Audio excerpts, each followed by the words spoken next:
Hello and welcome to My Xbox and Me, episode 319. I am one of your hosts, MC Fixer, alongside the one and only Too Fresh Crash. Crash, how are you? Doing good. Bro, I'm not gonna lie to you, I miss Matt. I didn't think I missed Matt. I didn't think I would miss him as much as I do, but I actually do miss Matt a lot. The three-man podcast is just so much better. It's better to do. It's easier to record in a sense. Better, bit of a strong word. You know, better, different. Okay, what? Different? Different. It's different. It's just there's a different energy about three of us, and usually none of us agree and stuff like that. I'm not gonna lie. Like even today, I'm like, oh, where's Matt? Is Matt back this week? No, he's not back yet. He's not back yet. Soon though. Soon.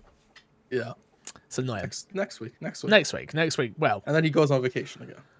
He doesn't go on vacation. Would you put it past him though?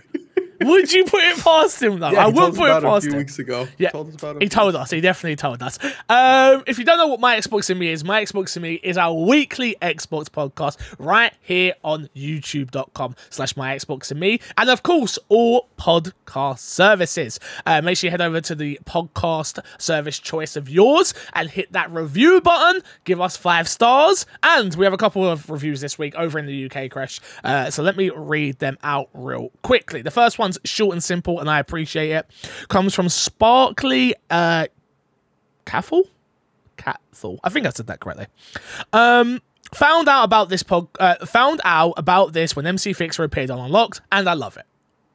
Short, sweet, simple, 5 stars. I appreciate that. I've got to say, I appreciate that. We got one more as well from Mr. Alec G, who says, one of the best Xbox podcasts. Listen to this podcast regularly while driving or at work. Brilliant to keep up with Xbox related news, and have played and loved games talked about on the show that otherwise I would not have played. Great entertainment.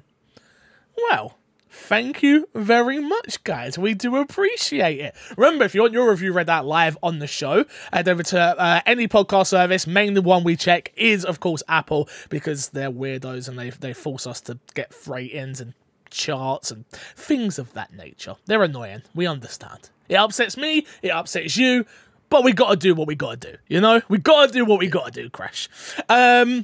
Remember, if you want to support the show financially, head over to patreon.com/MCFixer. I told you guys I'm going to be a little bit more heavy-handed with it from now on, just because we are trying to grow as a company. We're trying to grow as a business. And like I said before, I want to get Crash paid. So, you know, the more we make, the better our chance of getting Crash paid and maybe getting him a haircut one day. He doesn't choose to have his hair like that each week. YouTube, your audience. It's because he can't afford it. He can't afford the haircut. Very true. So if you want to help support Crash getting a haircut, patreon.com/MCFixer. Patreon producers this month, you got the wonderful Aaron Guard. Big shout out to you, sir. Been supporting the show all the way through the year. Trust me, it does not go unnoticed, and your support means more than you would know. And the same thing goes out to the one and only FNH Paul. Thank you, Paul. Paul just did his first panel, actually. I'm not sure if people saw that. He did a panel, which I'm very proud of him for. He's come a long way as a content creator. And if you haven't checked out his Twitch, twitch.tv/FNHPaul, go check out some Hawaiian shirts and some fantastic gameplay. Topic of the show this week, Crash.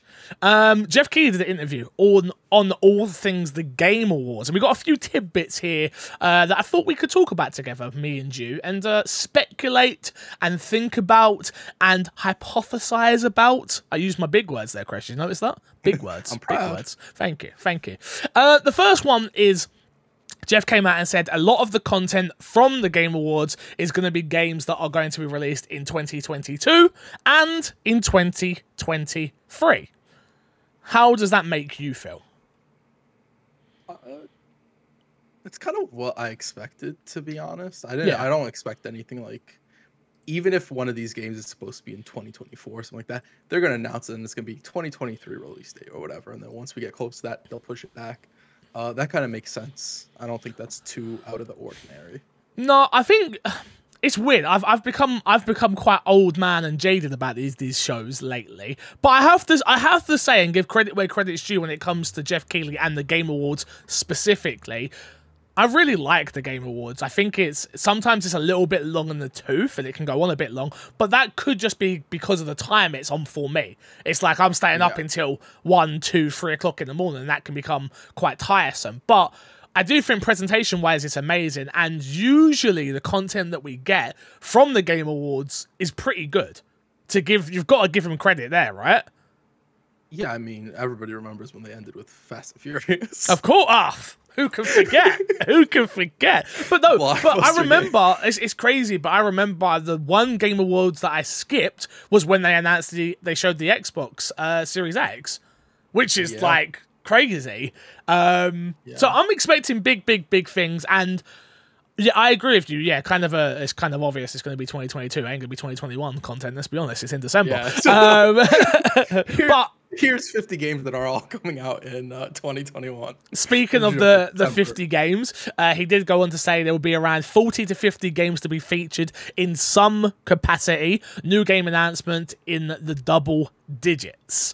Obviously, this was taken, and it's obviously big because some people have become frustrated with the Game Awards with it being an award show, which I find kind of redundant. It's called the Game Awards. Of course, there's going to be awards. Yes, they become frustrating when we are there just to see announcements, but I do actually think there's quite a good balance between what Jeff has done with the Game Awards and it being an advertisement program, a trailer program, and an award show. I do think the balance is actually quite good. I mean, honestly, I think it encapsulates like a day to just celebrate games in a very real way, in that you're giving awards for games that have been here, and then you're also looking to the future, like the games that are going to come and celebrate it all. I think it is really cool. I do think sometimes they have certain segments that last a little bit too long, but I feel like that is most shows that something's not going to resonate with somebody. I think that's just normal. It's opinion at the end of the day, right? That's what it is. It's an opinion. It's an opinion to the next one. There will be an orchestra. Do I care about the orchestra? Absolutely not. Under no circumstances. Do I even get to listen to it? No, because I have to mute it for my stream because of copyright issues. So to me, like that's a taste thing, but I can get over it. You know, it's not a big deal. Yeah. It's one of those things. You just have to get over it. There's not much you can really do about it. So that doesn't frustrate me too much. They say that it's going to be Jeff says, I should say, it's going to be the biggest lineup yet. What's the one game from Xbox you would love to see here? And you can't say Fable. Ooh. Oh wow. Never gonna happen. It can't happen. Wait. You're not gonna say Killer Instinct, are you? Oh no, I wasn't gonna say. There's no chance Killer Instinct shows up here. Let's be real. If I could say Killer Instinct, I would. I would want to see Killer Instinct here. It's not gonna happen. I don't think Killer Instinct announcement is a Game Awards show announcement anyway. I was gonna say a new Sunset Overdrive, but there's not a chance in like any world or any that's not universe true. where that happens. There's a chance that we see a new Sunset Overdrive. There's a chance it just won't be on Xbox. That's true. Can you imagine they announce it here? Like that would be one that would hurt my stomach. Like I want that. Yeah. That being said, look, we haven't really spoken about it on the show. PlayStation are just putting games out on PC for fun nowadays. Like. Yeah, so eventually it's going to come to PC. Eventually it's coming to PC. No, but I think for me, I think the big one would be if this is like, I'm not saying done one that actually exists, but if Marvel had partnered with Xbox on something, which I generally believe that is only a matter of time, not if, it's when. With Xbox, whether it's a first-party studio, I don't know, but a game that is exclusive, there's no way Xbox can keep letting Sony grab these great exclusives. Even Nintendo has an exclusive. Like, Xbox needs one. Yeah, but I think just with like Sony exclusives, I don't really know. I don't know the studio that made it. The thing with the Sony exclusives is they had a studio ready to make those games. Yeah, but Nintendo have an exclusive, and then who made Marvel Ultimate Alliance? It's not first party, right? I don't know. I don't believe it's first party. So I just, even if it's just a partnership deal of an exclusive, I can see it happening personally. Yeah. Personally, I can see it happening.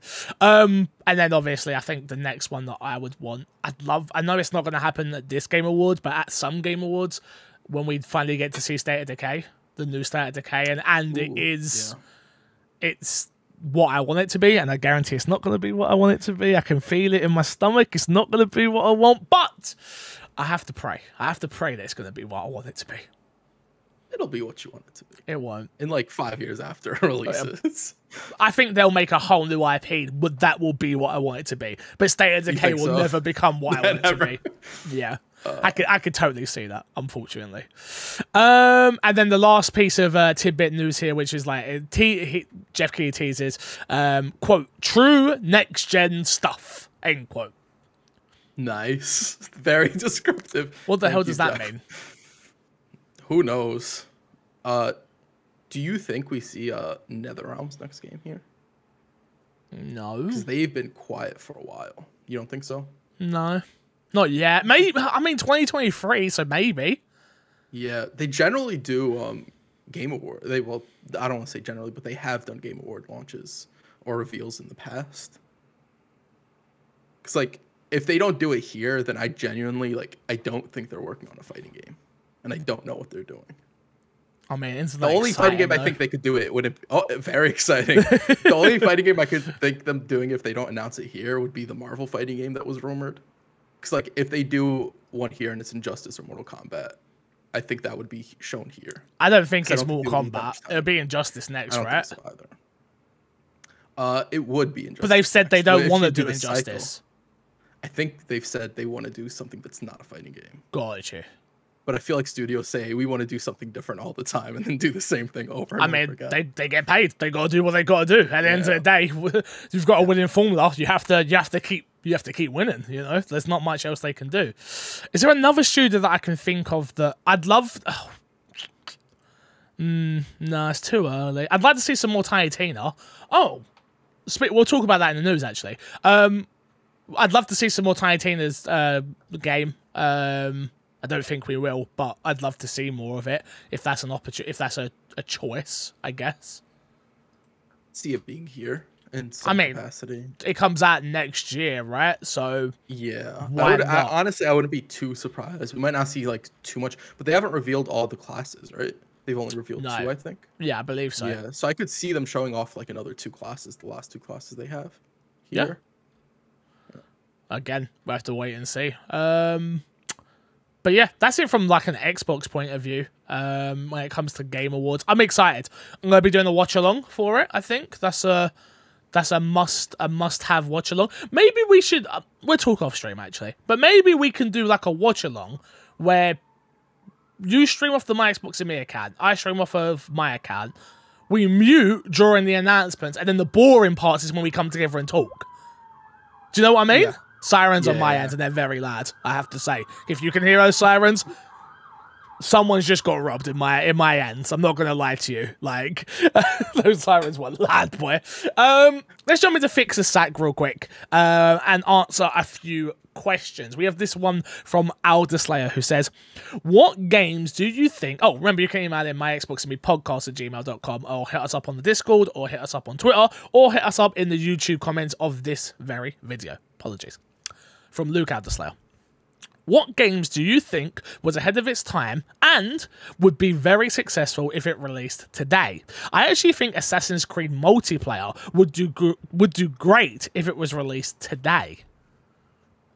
Crash, any Overdrive. Okay, well, I mean that's a whole okay. Honestly, I'd say Sunset Overdrive. I would also say Rise. Rise Son of Rome on Xbox. Oh my god, yes. Yeah, it would do so much better today. If they put out a Rise Son of Rome or whatever the title is, Rise 2 on Game Pass day 1.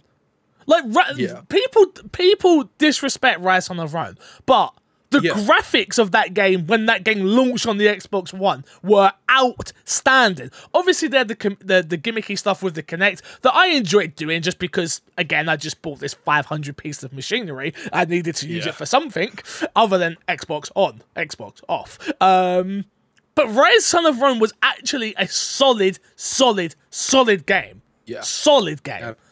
That's like a perfect game to have in the portfolio right now. Perfect. Yeah. And unfortunately, we've talked about it, came out worst time for Xbox to be releasing games like that. Yep. Which is super, super unfortunate because I could have seen that being a pretty decent franchise for them to have under their belt. I feel like it still can be, though. Maybe I'm wrong. Let me know in the comments and let me know on Twitter and things like that. Would you play on Game Pass, purchase, check out a Rise Son of Rome 2? Because I would. I'd love that. It was a good. It came out at a terrible time, but like it was set in a brilliant time frame. The story was actually again. The story wasn't a 10 out of 10, but the story was decent. The gameplay was decent. Like, oh yeah, I'd love it. Absolutely love it. What game do you think was ahead of its time and would be very successful? 1 versus 100. Honestly, if it came out today, if 1 versus 100 comes out today, it's gone. Like, I don't think people understand what they were doing with the 360, bro. Like, me and my friends were rushing home from school to play 1 versus 100. Look, you have to remember that at the time, Xbox also made it so you can group up with friends and watch Netflix together. Yeah, and true. People love that. True. People love that. There are people that love that. I mean, I love very, that. Like niche. Thing. Oh, it's very niche. Very, very niche. Yeah. What else? I'm trying to think of a game that like I think. What game do you think was ahead of its time? DayZ. Like, I'm not saying that DayZ didn't do well, but it took so long to get to console that like. Again, I don't know. It's a hard question to think about because he's picked a mode as well. Yeah. Like, Slayer's picked a mode where I'm like thinking of like full-fledged games that just didn't do well that could have done well if they released at a better time with better marketing. Yeah. I don't honestly. Gears Judgment. I'm being serious. Not a good game, but with Game Pass, people they would have given it a chance more. Yeah, but doesn't mean the game would be good. I didn't say it would be good. But then how is it more of a success? It would probably be more of a success. It probably would be more of a success because more people would have played it. On a metrics point of view, not on a critically acclaimed point of view. All the people that would have went to Metacritic and user reviewed it. Yeah. This is a horrible game. Good point. I don't know. It's a hard question. I think there are a lot of older games that could come back today, and just because gaming is just naturally bigger, that it has a bigger audience to reach and is bigger because of that. Because I think we're kind of seeing that in sorts with Forza now. Not to say that it doesn't deserve it. It absolutely deserves it.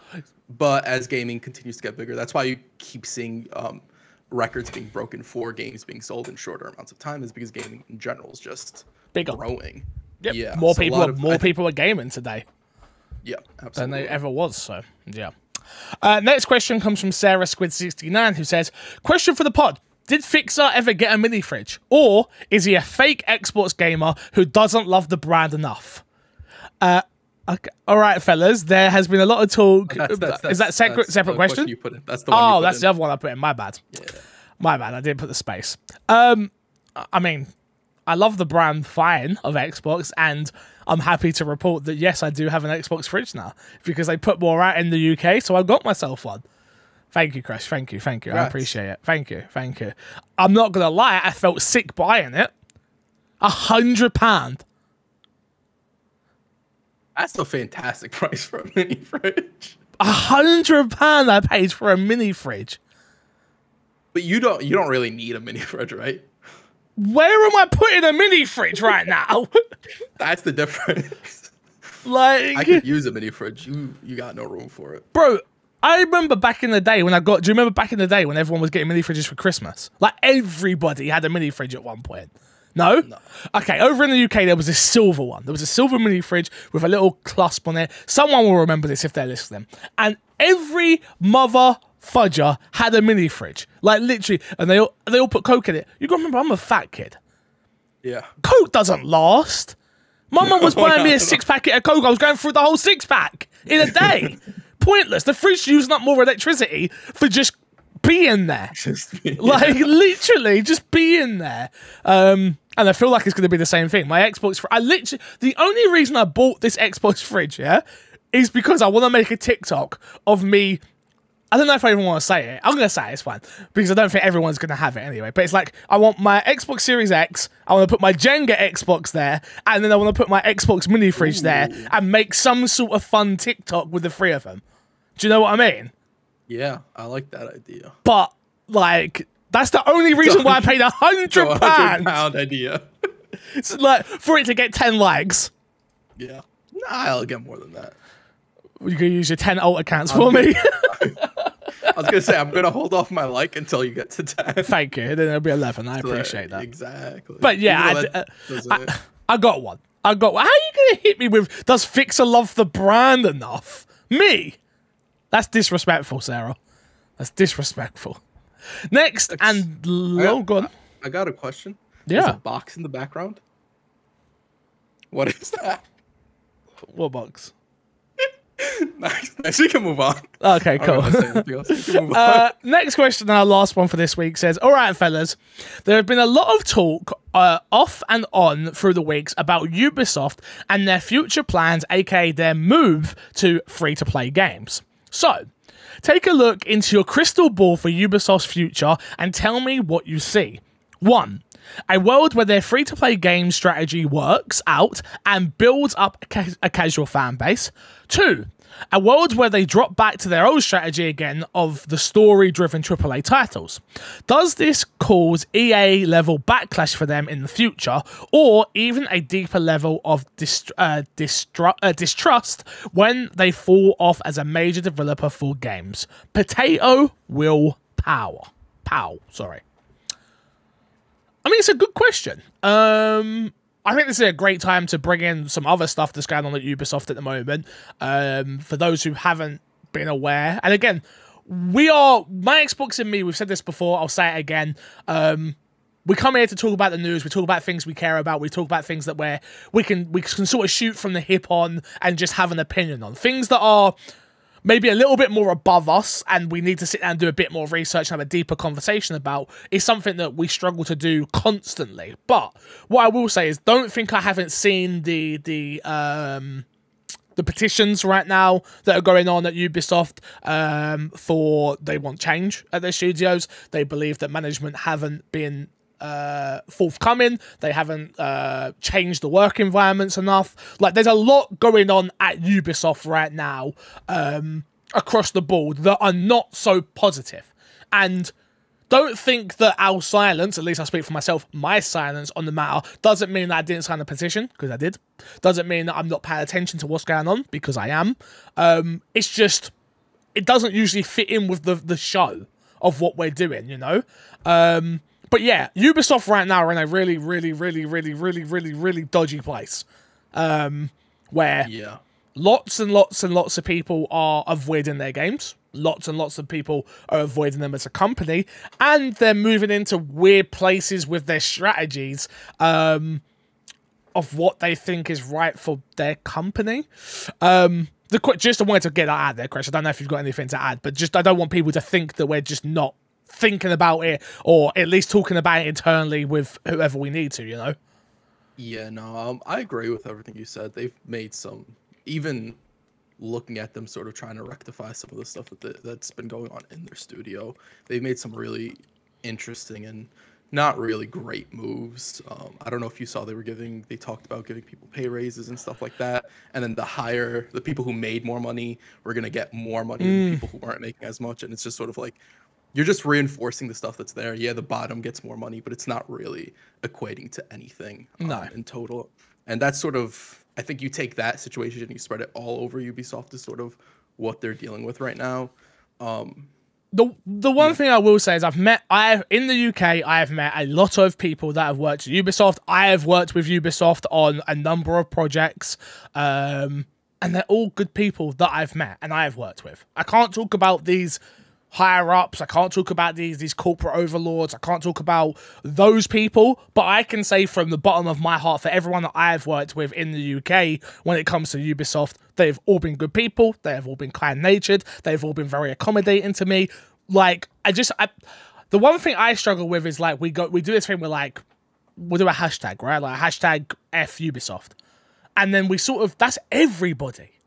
We're putting every single person that works there in the same category. And it's hard because I understand we need to do that to make change. And same with these petitions and things like that. But it's hard when you know there's good people behind the scenes that are working their arse off to get games out, to do marketing strategies. They're mainly the people I work with, obviously, because of the stuff that I do. So it's just a challenging thing. But it doesn't change the fact that there are shitty things happening there. To answer the question, does this cause EA level backlash for them in the future? No, I don't think it does. Only because EA have Madden, casual. They have FIFA, casual. They have Peggle, casual. And Peggle probably the one that's not out there. But you know what I mean? Like, their games are such a casual audience that they don't understand the inner workings or everything. So they are the ones that are, not that we aren't all quick to run to Twitter and moan, but they're more so the people. Look at football, for instance, right? In the UK, some of the most toxic Twitter accounts come from football. It's just not nice human beings who think they can hide behind Twitter accounts and say mean things. I don't think Ubisoft is going to get that kind of backlash because I think it's just going to be, oh, that didn't work. And they're not I don't think they're going to stop making AAA budget Assassin's Creed. I just think they're going to make another one that is a free-to-play that is going to be, unfortunately, money-grabbing and scummy. That's kind of where I sit with it, you know? Yeah. I kind of agree with that. I think the one thing I do want to say is that like the unison of them going to free to play, and if the whole situation with Ubisoft continues, like those two colliding could cause, I think, a similar situation to Ubisoft. But Ubisoft's a really big studio, but it's not big in the same way EA is. And the way Fix was talking about it is EA is a very casual studio. Yeah. It appeals to the masses, the people who don't really know about anything about games, about why a delay would happen, all this type of stuff. So they'll just get on, they'll complain about stuff. And that is sort of the issue, is that EA has the casual audience that really hates them, and then they'll also have the hardcore audience that'll also hate them. Where with Ubisoft, it's really more just the hardcore audience. If you say FIFA, you know that that's EA. If you say Division to a casual, they don't know that's Ubisoft. Yeah. Do you get what I mean by that? Like, EA have done such a great job, obviously, in putting their brand in front of people, and even the casuals know EA, where not everyone knows what Ubisoft is, or who Ubisoft is, or what. Not everyone knows what that logo means, like the same way they know what FIFA is and they know what EA is, and that's why I think they'll get away with making these changes for better or worse. I think from a gamer's level, I think there's going to be a lot of outcry. I think there's going to be a lot of anger. I think there's going to be a lot of articles. I think there's going to be a lot of scummy done in some of these games, and it scares me, I'll be honest with you, because you can ruin, especially me, Assassin's Creed, like a franchise now that I care about. They can kill a franchise by doing this. They definitely can. Yeah.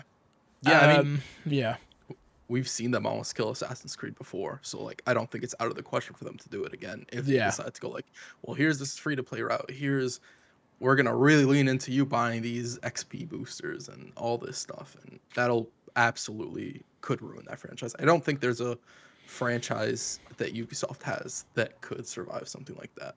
No, I agree. I think they've seen what's happened on the mobile front with these games, and they're going, how do we generate that type of revenue in console gaming?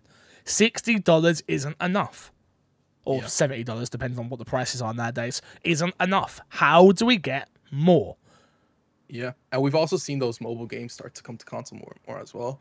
Like Among Us is on console, Fortnite, Genshin Impact is on PS5 and PC as well. Yeah. They're starting to appear in more and more places with those free-to-play mechanics still in the game that are very predatory and aren't really rewarding to players. So this is Ubisoft 100% just seeing all those things and saying, we could do some semblance of that. We can do something like that and make more money than we are making now.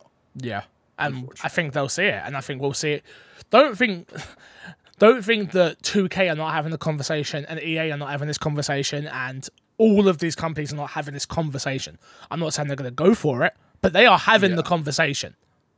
To a degree, you have to. Business. You have to look what the competitors are doing and what's absolutely. Is that something you want to do? Because it's the same thing when we saw a whole bunch of BR start popping up. It was studios going like, we see that over there. Is that something we want to try and do? Because as a business, that seems like a good idea.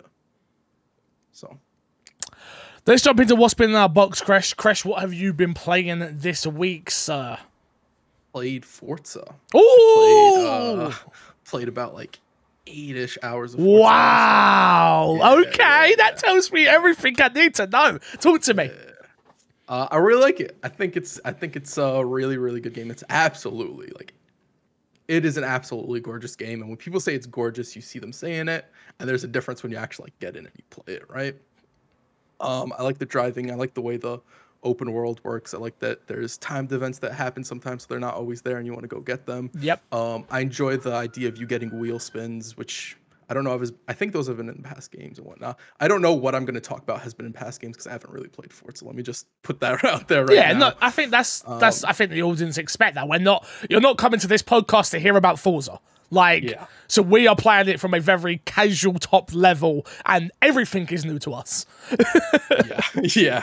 I like a lot of that stuff. I like the I actually find the story element interesting of when you're going around and they're like teaching you about Mexico and like sort of some of the stuff as you're driving about and doing certain missions. I actually find that entertaining. Not to say that it's like something every time I load up Forza, I'm like, oh, I can't wait to get to that next story. But when it comes along, I enjoy it. I really enjoy the rewind feature as somebody who's horrible. It's such a fantastic feature. Yeah. The load times on it, just switching between cars when I would go into an off-road area, is absolutely phenomenal how quick that is. Did you see what I meant by the catalog as well? Last week I spoke about the catalog of when you're collecting cars. When you go through it and there's the whole list of stuff and they give you the prizes at the end. No, not that part. I'm saying like just when you unlock new cars, like the way they've done the catalog. As you're scrolling through them? Yeah, because like it's kind of like a collection. Last week I said it's like a sticker book, right? Like it's just like you're constantly getting them and they're going into this giant folder, it feels like. And like it's weird how I'm not a car guy, I don't care about cars, but there's still that like level of like, maybe I will get all the cars. Why? I don't care. But maybe I will. But maybe I will. It's just the way they have it set up. There's over 500 cars. Yeah. I really like it. I feel rewarded constantly for playing. I like that when you crash into things, the game's like, we'll give you some XP for that. When I overdrift and I absolutely miss it and I do like a 360, they're like, we'll give you some XP for that. So I really enjoy that.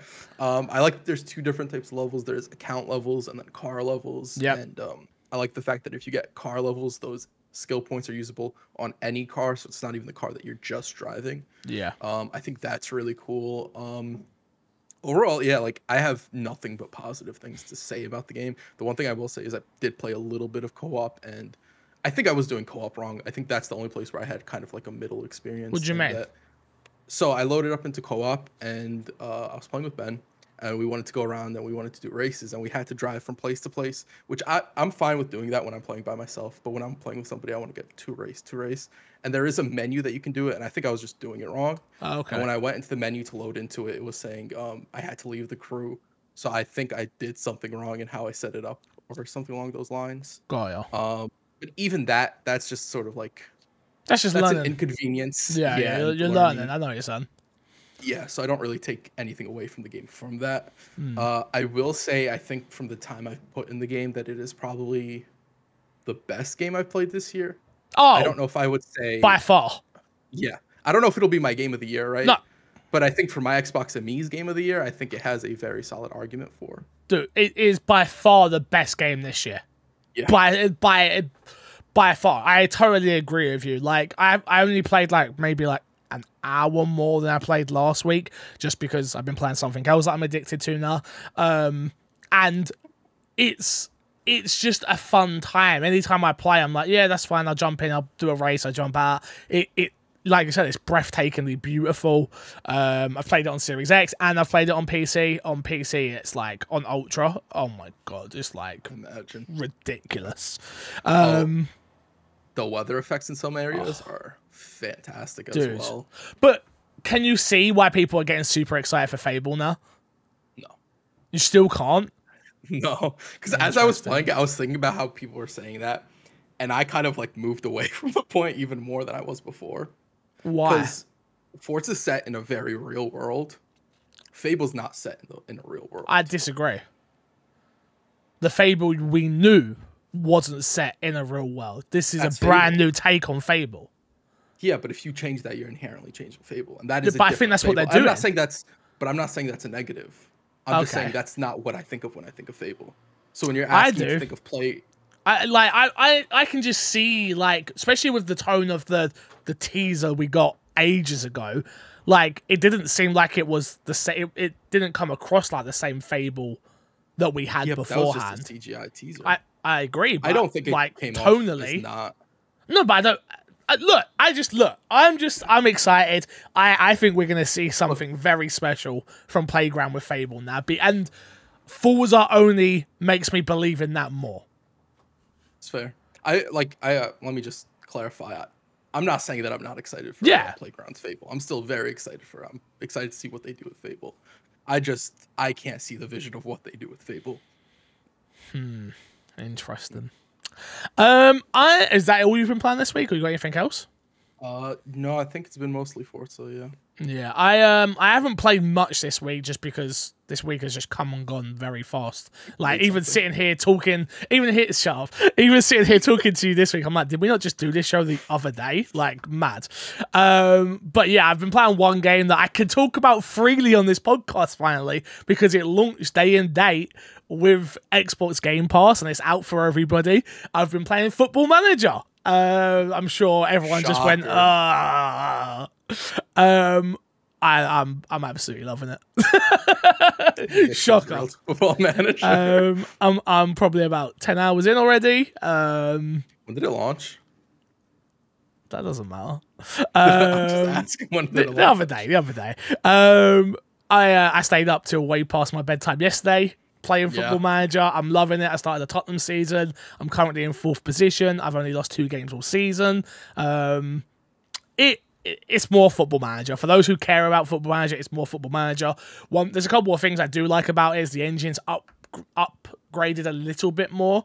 So Football Manager, again, it's a Football Manager sim, so you don't go in expecting FIFA graphics or anything like that. But sometimes in Football Manager, you would find that players just wouldn't act the way a football player should act. A right winger will get all the way to the byline and then not cross the ball in. They'll cut it all the way back to a defender or something. It's like, it's just not realistic. That seems to have been fixed this year, at least in the top level of the Premiership of where I am.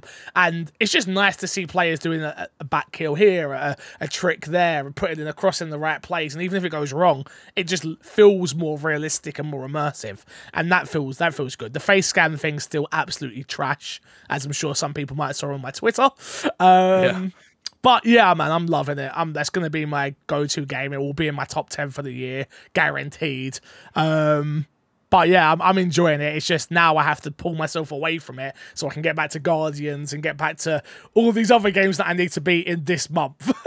Fix's game of the year list is literally just going to be Football Manager over and over again. Football Manager. Every time it comes to him, it's like, yeah, Football Manager is like really up there this year for me. I don't know if I've talked about it yet. It's a great game, Crash. It's a great game. Speaking of great games, let's get into the news this week. So welcome to this week's dashboard.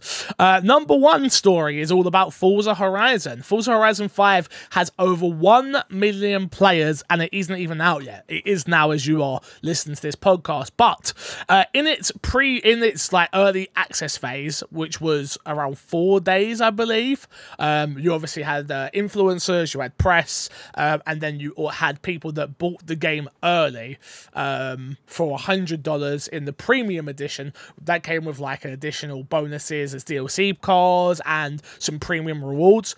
In that period of those 4 days, Forza Horizon 5 had over 1 million players, which is remarkable. Huge. Well, it is huge considering the game is, I don't believe in this, but it's quote-unquote free in Game Pass. To know that people were that excited about Forza, were that excited that they wanted to pay for it early, were that excited that they wanted to give Xbox their money to get in and just play the damn game is absolutely remarkable. And it proves the power of it proves the power of a number of things.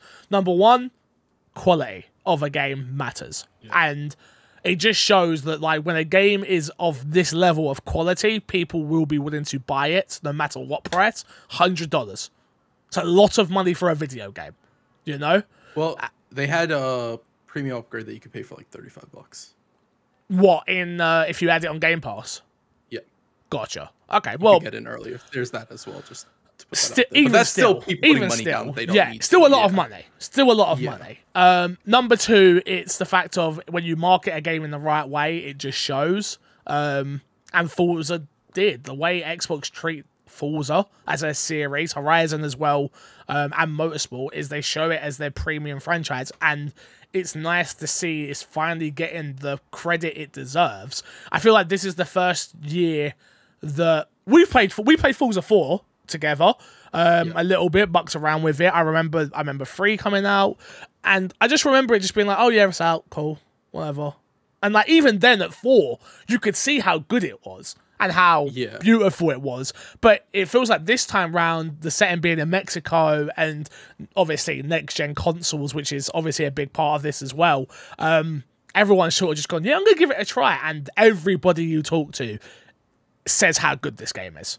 Like, it's next level good. And, super proud of them for that.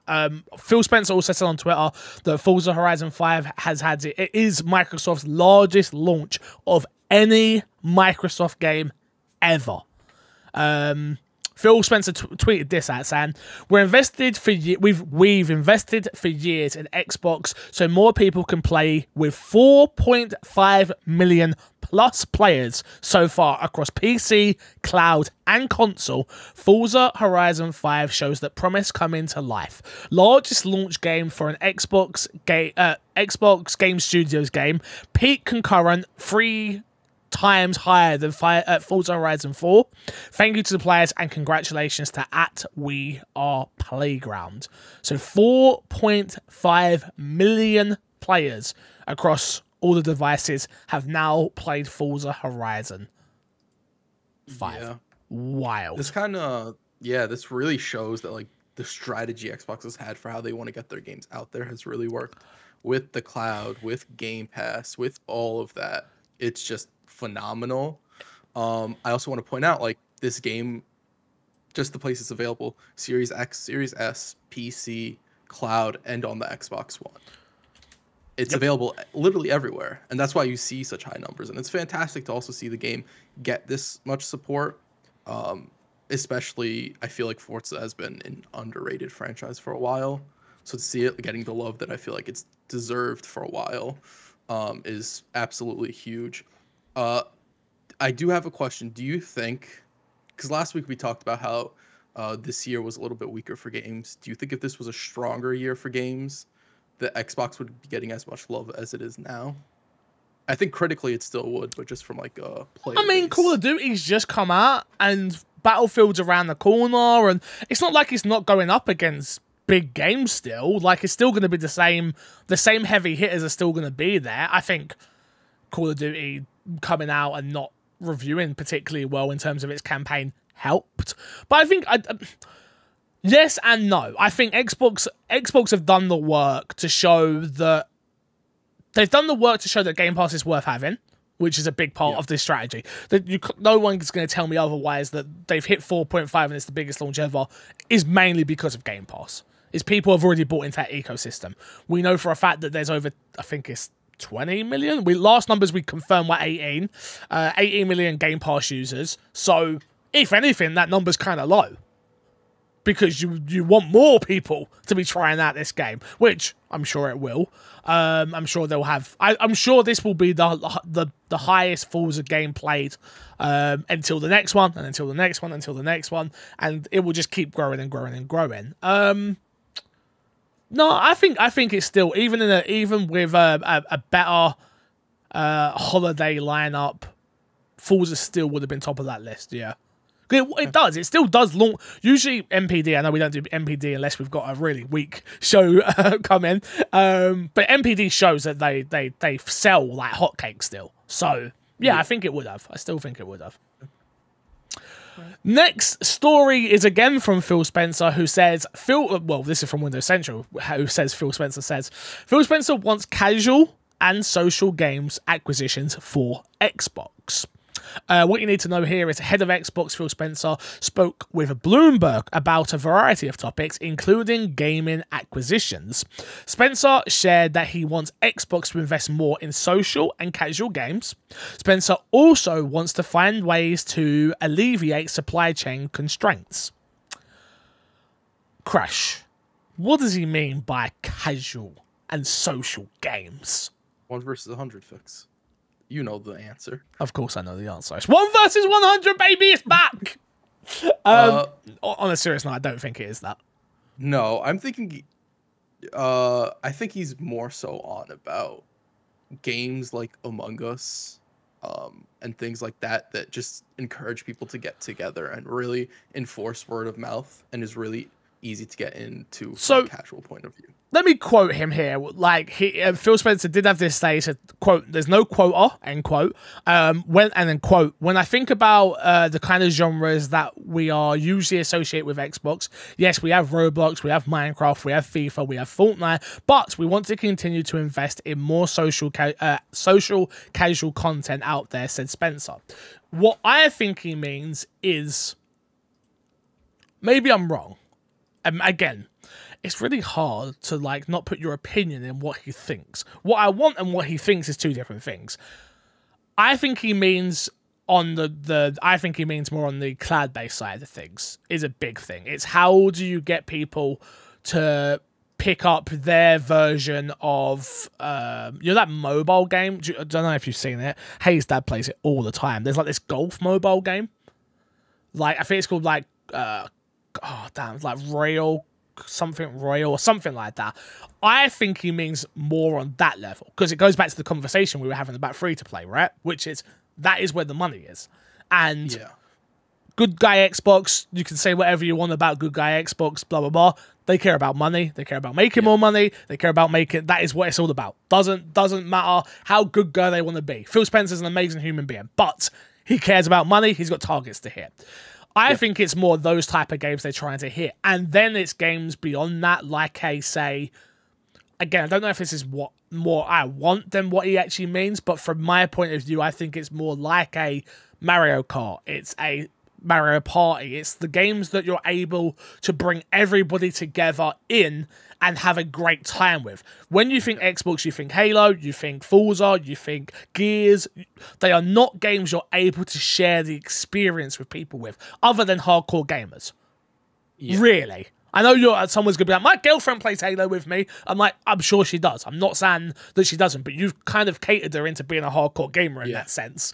So, question is she playing Halo for you or is she playing Halo because she enjoys it? Well, maybe a bit of both. You never know. True. And maybe vice versa for women out there who they've got their partners into play in Halo or a Gears or whatever it may be. I think Xbox need, and I agree with them, they need to invest in, say, a couple of studios that can make. I know it's kind of like what they had with Kinect, but actually successful. Do you know what I mean? You need those games that you can look at on the store front, you can look at from a TikTok point of view or an Instagram rules point of view, and it's just a bunch of people having fun. And it's not violent, it's not scary, it's not what's the word I'm looking for? It's not like, it's just very accessible to everybody. And I think that's what he's saying, and I think that's what he means, and I think that's what I would love for them to do as well, because I love those type of experiences. Yeah, I think that those are also like in gaming in general, I think those are very undervalued experiences. I don't know if you've seen it, but people have been playing crab games, which is based off of Squid Games, which is essentially a whole bunch of mini games. Oh, okay. Like Roblox, then? And you get Roblox. No, not like Roblox. It's everybody goes in. There's like, you can have like 20 players or whatever, and each round people get knocked out until there's one person who wins the whole thing. Well, Roblox has that. Roblox has any game mode you want. Fixed. Yeah. No. You're confused. Roblox is literally, you can make any game. You're having an old person moment right now, Fix. You can have any game you can play anything you want in Roblox. Okay, fine, sure. Cool. You don't get it. You don't understand. Yeah, not really, no. So, okay.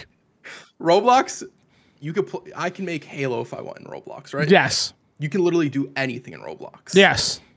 Crab games, a set of games. Okay. With the purpose. It's very Fall Guys-esque, to be honest. Okay. A set of games where each round somebody gets eliminated until there's only one person who wins. Or nobody can win also. Okay. You don't get it. Not really. Okay. That's fine. I'm old. It's fine. Don't worry It's fine. But go on. Games of that nature that just like encourage people to play together. Yeah. I think those games get very undervalued because it feels like they come and go. But even if you're looking at something like Fall Guys, there's still a lot of people that play Fall Guys. Dude, Among Us, even I think Mario Party and stuff like that. My mind goes to like Wii Sports.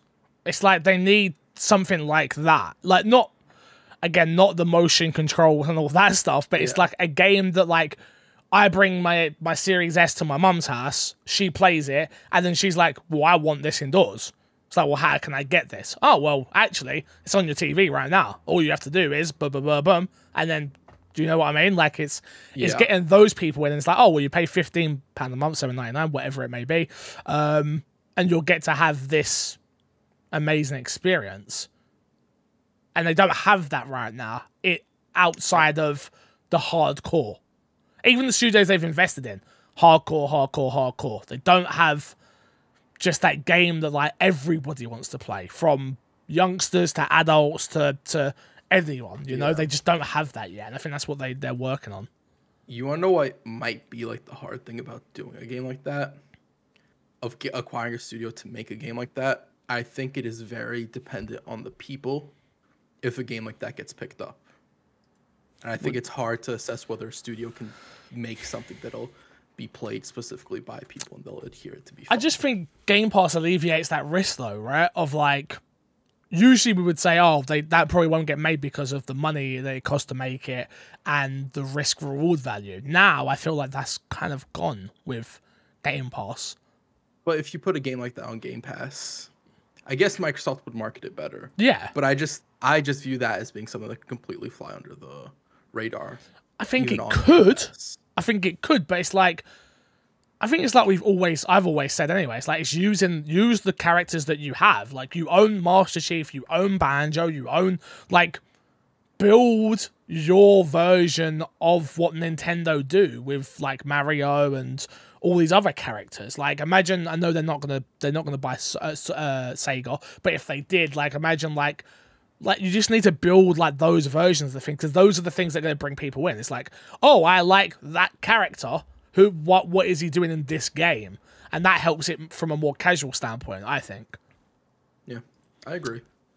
Next story is from IGN. Todd Howard had a big interview over on IGN Unfiltered, Ryan McCaffrey's show. You should definitely go check it out if you haven't.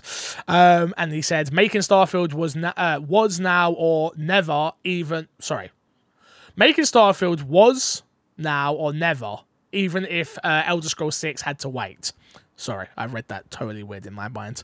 The quote that we got from this interview that we're talking about here is, quote, would you plan to have the kind of gap we're having between Skyrim and the follow-up? I can't say that's a good thing, Howard says. Do I wish we could have a wand and the game we want to make just came out? Absolutely. We felt doing something like Starfield, we'd be wanting to do something else for a long time and to play in a new universe. So, if not now, I'm going back in time. We started right after Fallout 4, so 2015. If not now, when? It felt like if we didn't do it then, there when could be never. It's an interesting one, Crash, to be honest with you, because that doesn't... I feel like it's one of those things where, yeah, I do understand what Todd's saying, where it's like, you wouldn't really want this gap in between Elder Scrolls the way you have it, right? You wouldn't want that, but when you're so burnt out on making the same thing over and over and over, not that it's exactly the same thing, but the same world, the same storytelling, the same sort of walls you're stuck in playing in with these tools, you want to try something new. And I think Starfield's come at the perfect time for like everyone, right? Where like it's the perfect time for Bethesda, it's the perfect time for Xbox. It's just like new IP that can be associated with our brand. Like it just works across the board for absolutely everybody. Yeah, it's an interesting one. Yeah, I saw quite a few people actually angry that they chose to make Starfield over Skyrim, not Skyrim, what's it called? Elder Scrolls. I blanked out on that. I had it right in front of my face. I saw quite a few people actually angry about it, and it's just one of the things is like, you don't like, if I honestly think that if they were to choose to go like, hey, we're gonna force out another Elden Ring, you would get a lesser Elder Scrolls. You're gonna get with Elder Scrolls. I said Elden Ring. That's why I messed it up. You would get a lesser product than what Starfield will be, because they have passion for it. They have more ideas. They're gonna have more things that they want to do and explore with that game that you wouldn't have gotten otherwise. And at the end of the day, you have to remember that making games is still a creative process, and being forced to do something creative is like one of the worst things that could happen. It's not a fun experience. It's the worst thing that could happen to anybody. Yeah. Like it doesn't matter what field you work in. Nobody wants to be forced to do things they don't want to do. Yep. So absolutely. And especially in the creative space, as I've learned myself, like there's so many things that I just like nope. I just nope on that I'm just like, now I get to pick and choose a lot more of the projects that I work on. I'm like, that doesn't sound fun. No, thank you. Simple as that. And it's just it's that simple at this point. The next one is Starfield will let you pick pronouns and NPCs will respond accordingly. I haven't got too much to really add on this one, and we don't really need to go into like the full quote here. I just really hope they get this right, and that's the big thing that worries me. It's a Bethesda game, and they are usually quite buggy. And I think they're just leaving them. This has to happen. There's no way that this shouldn't be happening, and you shouldn't be worried about the risks that you're going to take if something does go wrong. But I do worry how much this is going to get cut up if one... You know how big these games are. If one character says the wrong pronoun to someone that is they, them, or...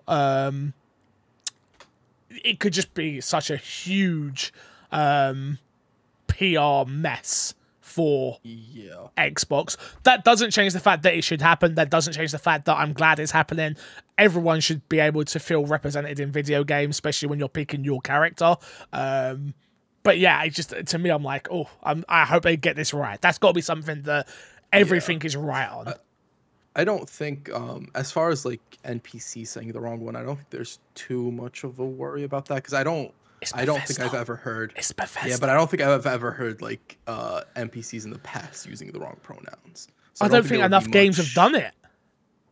Well, I'm talking about Bethesda games, because even when you pick male or female, there's still pronouns attached to that.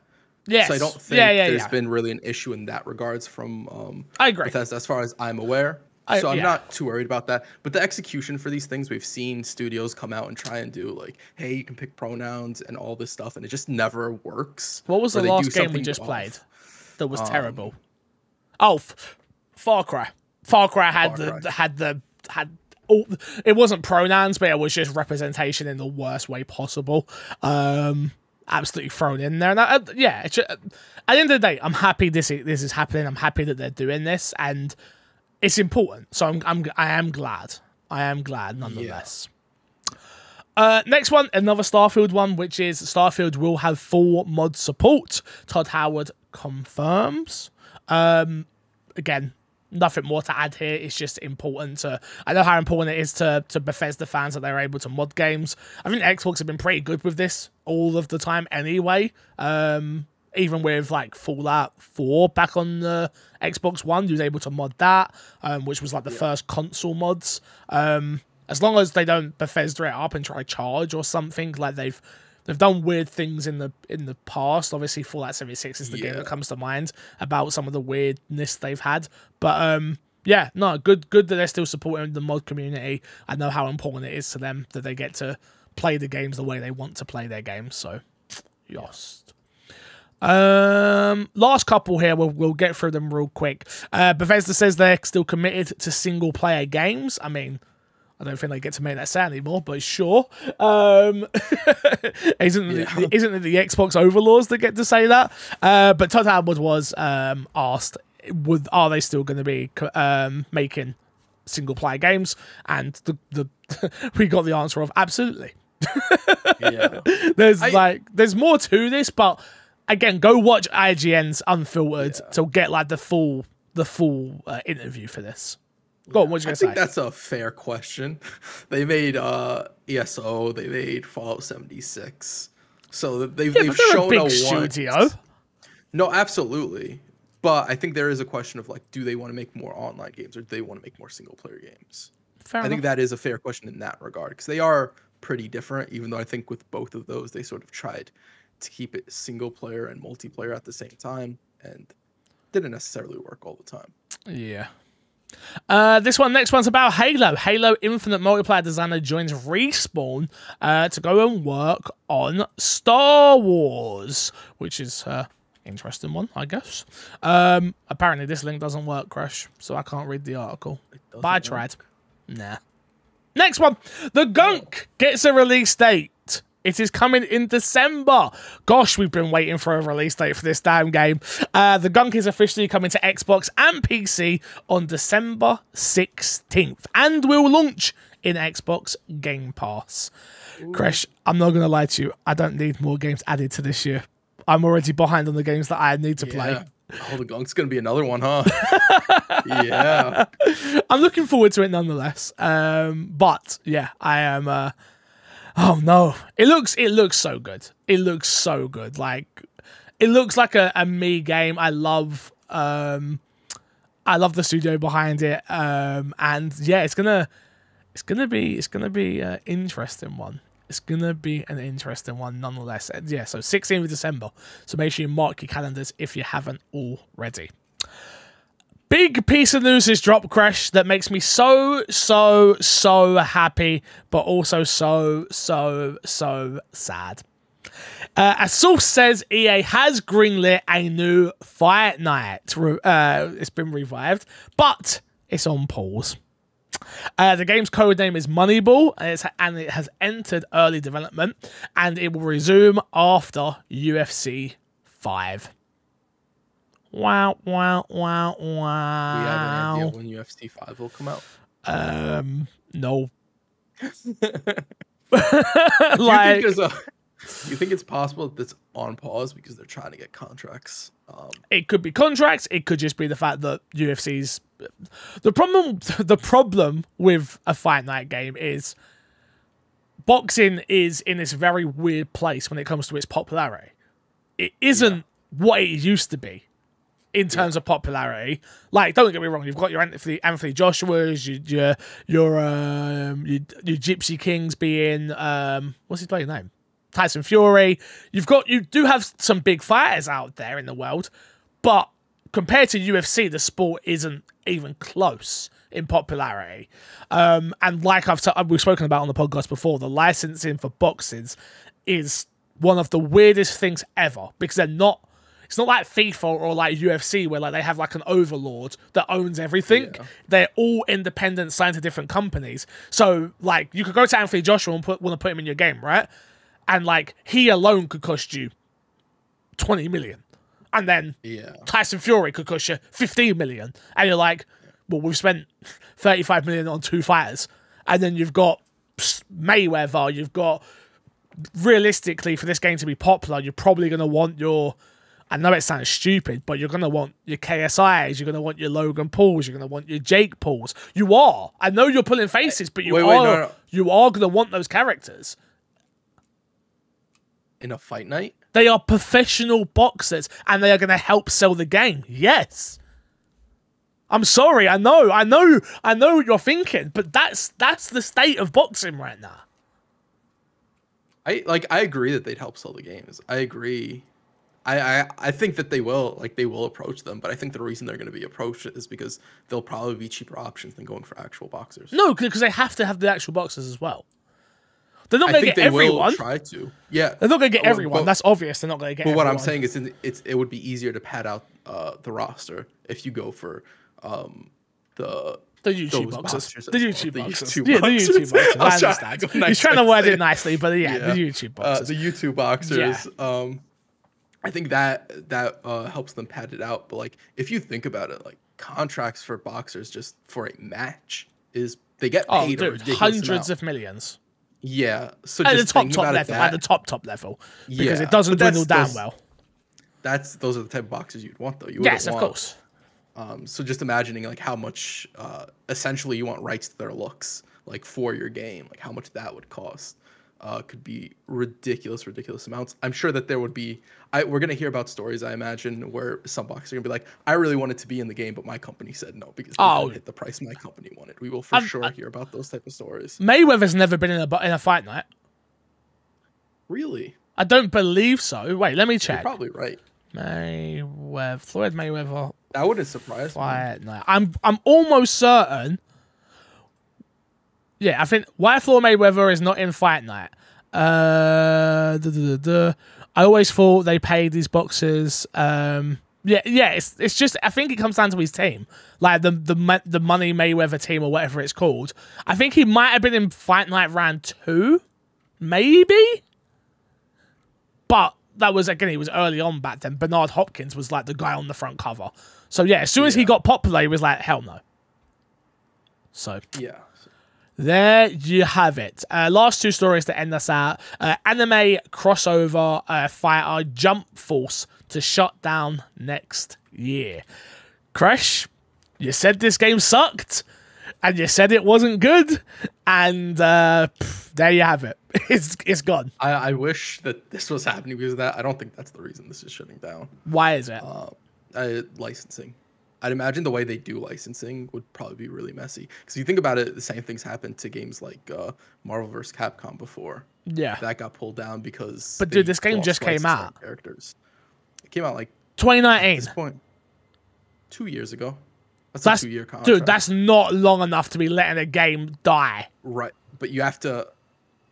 If you're one of those games, you have to remember that it's not just American contracts. You have to. There's different teams, I think, for Japan and America as well. So it's like you have to get the licensing on both sides. If I'm not mistaken, I could be wrong about that. And licensing and anime could work differently. But it is a lot of moving pieces. And if just one of those companies is like, yeah, we don't want them in our game, it's like the question comes: is it worth updating our game just to remove that character completely, or do we just like stop supporting the game? So I guess in turn, it does kind of get back to the game's not that good. I guess you're not wrong. I mean, you're not wrong. You're the one who said it. Don't put it on me. You said it. You can deal with it. You can deal with it. Nah. Bandai can come for you, but they're not coming for me. Yeah. But yeah, it's an interesting one. It's an interesting one. Oh, we already did that story.